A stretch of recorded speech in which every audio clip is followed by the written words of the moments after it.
Hello from Jonathan and from me. Hope you're keeping warm this evening. Welcome to the programme. Stay right where you are. First tonight, the big chill continues here in the east. More snow fell overnight and throughout today, and with freezing temperatures expected for at least another week, there's no respite in sight. The coldest places in the region were Woburn in Bedfordshire and Santon Downham in Suffolk, both of which plunged to minus 10 degrees Celsius. Almost 1,800 of our schools had to close, with Norfolk, Essex, Hertfordshire and Milton Keynes the worst affected areas. And there are further concerns tonight that some county councils are running low on salt for the roads. Well, Victoria Webb joins us now from Coddenham, near Stowmarket in Suffolk. Victoria, our snow girl, what are the road conditions like tonight? Well, as you can see, it started snowing again. It's very white here. This is an example of one of the minor roads in Suffolk which are no longer being treated to ensure that salt supplies last for as long as possible. Running parallel to here is a main road. That has been gritted. Cars can pass along there, but for anyone wanting to travel along here tonight, it's not going to be easy.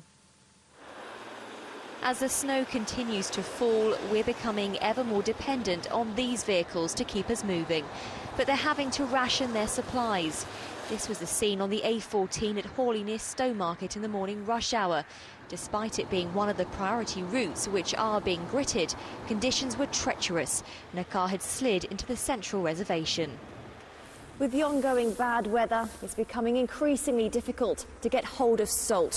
One salt broker based near Woodbridge told me that on Monday his company had 21,000 tonnes of salt, but that had all been sold by yesterday lunchtime. They have got an emergency supply for hospitals and nursing homes, but their next delivery isn't until the 20th of January. 15,000 tonnes of salt has been used by Suffolk County Council since the 17th of December. They have 38 gritters in the county and have enough supplies for each vehicle to do another 13 runs. It is tight, and there's no doubt about it. We're expecting a delivery next week by boat from Cleveland. But of course, the announcement today of the government taking control of where the salt should go does throw us in some sort of doubt as to whether we're going to get this supply or not. Most councils in our region have enough salt and grit to last into next week, but those worst hit by the bad weather are having to prioritise which routes they treat. Suffolk has a total road network of 4,272 miles. Of those roads, they will usually grit priority A and B routes, which form about half of the total.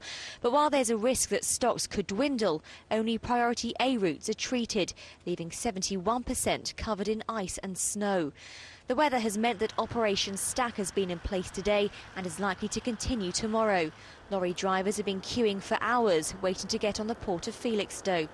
You want to get on the port and get off the port, and it's just a case of joining the Operation Stack. Every time the weather changes or the wind blows or anything like that, Felixstowe shuts. The owner of this bridal shop in Norwich couldn't open up today because her staff were unable to get in. I know the council are doing their best and it's very difficult, but you know, we need to be prepared for these circumstances, and as a business owner I survive on customers and staff being able to get to the shop, and if they're not able to do that, then, you know, that puts us in a very difficult position. Almost 1,800 schools across the region were closed today, but the head teacher at Mile Cross School in Norfolk, which did open, says it's important for school life to continue. There are times, whereby actually we do wrap the children up a bit too much cotton wool, but actually it's about giving the children real experiences, life experiences, and enjoying themselves, and this is what it's about, having fun in a safe way. With the bad weather here to stay for a while yet, we're likely to experience more travel disruption in the coming days. Councils will continue to grit where they can, but with more snow forecast, conditions on the minor roads across the region look set to get worse. Victoria, it's fairly worrying, isn't it? We're told the cold snap's set to continue. What are the chances of actually one of our councils running out of road salt, do you think? Well, a lot of our councils are expecting deliveries next week and they're relying on those deliveries, but it all comes down to the government now. The government's deciding who needs supplies most. And there's obviously concern among rural counties like here in Suffolk that if they give priority to the more built-up areas, then people wanting to travel along roads like this one are just not going to be able to. Thank you. Now, many people stayed at home today, not venturing out in the treacherous conditions. But for key health service workers, staying at home is not an option. In fact, for them, as the conditions get harsher, work gets busier. Emma Baker's been out with one paramedic to see what they're up against. When extreme weather hits the region, life gets busy for Adrian Mars. As a paramedic at Broomfield Hospital in Chelmsford, he's having a hectic few days. It is challenging, even with 4x4 vehicles, getting through to some patients has been difficult, without a doubt. We hadn't been with Adrian long before the first call came through. The 66-year-old male has fallen. He's got a cut above the eye, injury to his hip and knee. Road conditions have been so bad that the East of England Ambulance Service have drafted in extra 4x4s to cope with the icy roads. Tell me what's happened, I'm just going to check your pulse. The elderly man had slipped on an icy pavement. It may have led to a fracture, so Adrian organised for him to be taken to hospital for an X-ray. Ambulance emergency, what's the address of the emergency? The call centre back at base has been working around the clock to keep things moving. Staff at this call centre in Chelmsford have been inundated with calls in the past few days. There have been some points where they've seen a 90% increase in falls alone. And of course their job is made all the more difficult with the dangerous conditions outside. We undertake a number of exceptional measures at this time of year, including hiring in a fleet of 4x4 vehicles to support our frontline operations to make sure that we can get to those patients in the most difficult areas and that everybody who needs a response gets a response from the ambulance service. Back in Braintree, and Adrian soon gets his second call.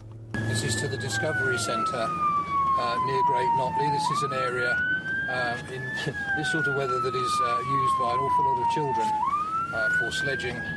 The only information we have at the moment is that there is a patient potentially unconscious there. A young girl had fainted whilst outside in the snow, probably a result of the freezing conditions and a lack of proper clothing. As Adrian prepared to leave, in came another call, the same location. This time a teenager had hurt her ankle while sledging. No. It appeared 15-year-old Hannah Godfrey may have broken her ankle, and that meant a trip to Broomfield Hospital with Mum. Accident and emergency centres right across the region are also working flat out, such as Addenbrooke's Hospital in Cambridge. Certainly numbers are up from what we would have anticipated from last year's figures. We're certainly seeing more patients. Back at Broomfield, and Hannah arrived at hospital for further examination. For Adrian, it was back out onto the wintry roads. His busy day was far from over. Emma Baker, Anglia News, Essex. Well, another example this evening of just how dangerous sledging can be. A 15-year-old boy suffered head and leg injuries after his sledge collided with a park bench in Hitchin this afternoon. The teenager had gone down Windmill Hill in the town centre when the accident happened. He was taken to the Lister Hospital at Stevenage by ambulance for treatment to his injuries. Well, next tonight, villagers in Bedfordshire who were cut off from the